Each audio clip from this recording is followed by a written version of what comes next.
Curug Cileat nyaeta curug anu aya di Kabupaten Subang Kidul, Provinsi Jawa Barat, Indonesia.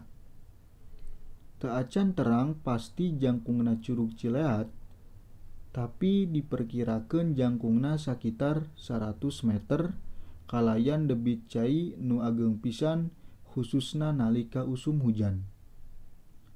Curug ieu aya di lamping kaler Pagunungan Lembang atanapi Pagunungan Bandung Kaler, nu dina jangkungna 1000,100 meter mdpl. Lokasina anu masih di daerah gurun perum perhutani ngajantenkeun suhu cai sareng hawa di daerah ieu tiis pisan. Curug Cileat masih alami pisan ku pamandangan alam nu endah. Curug ieu tempatna di ujung lebak antara Gunung Bukit Tunggul sareng Gunung Canggok.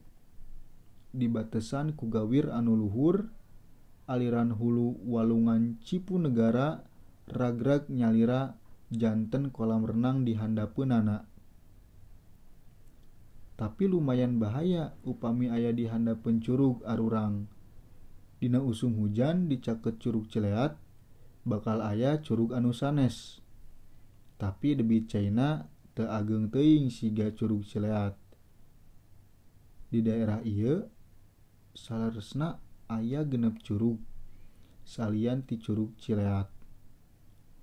Aya Curug Citorok, Curug Cimuncang, Curug Pasir Cimuncang, sareng 2 curug anu sanes nu namina teu dikenal.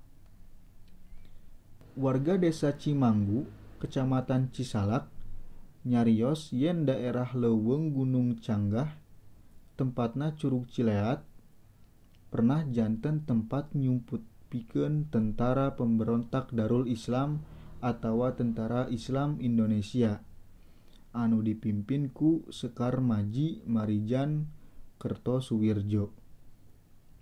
Pikeun ngahontal lokasi curug, anu datang bakal nyebrang desa anu disebut Panyeredan. Warga sekitar nyarios yen desa ieu disebat Panyeredan sebab disebatkeun daerah anu aya di sakitar desa kantos dianggo salaku tempat pamekaran padumuk ku tentara kolonial Walanda sareng pemberontak DITII.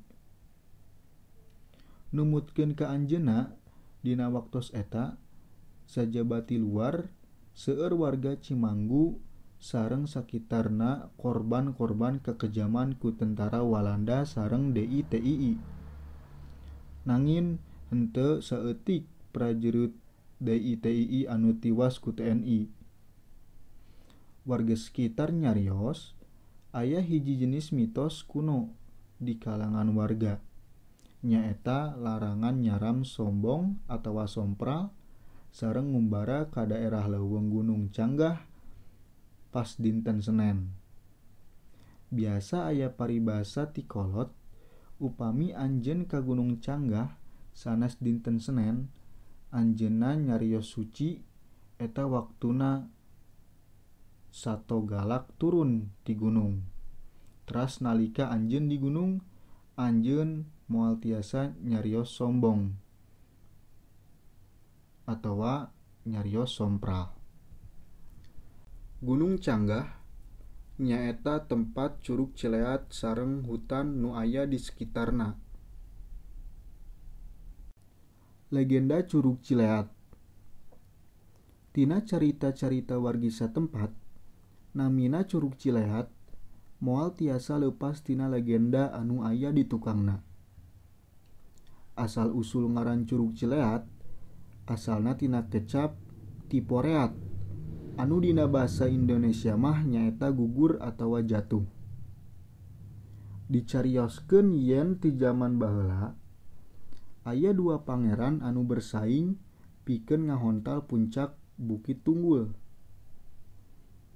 Hiji pangeran lumpat ka kaler, tapi murag sareng ngagulung pikeun nganterkeun anjeunna heula ka laut. Nalika pangeran nu sanesna lumpat ke belah kidul, anjeunna eleh sareng pundung, atanapi anu dina basa Indonesia mah sedih. Wargi satempat percaya dina pundung sareng sedina pangeran ieu nyaeta ngahasilkeun walungan nu janten namina walungan Cikapundung.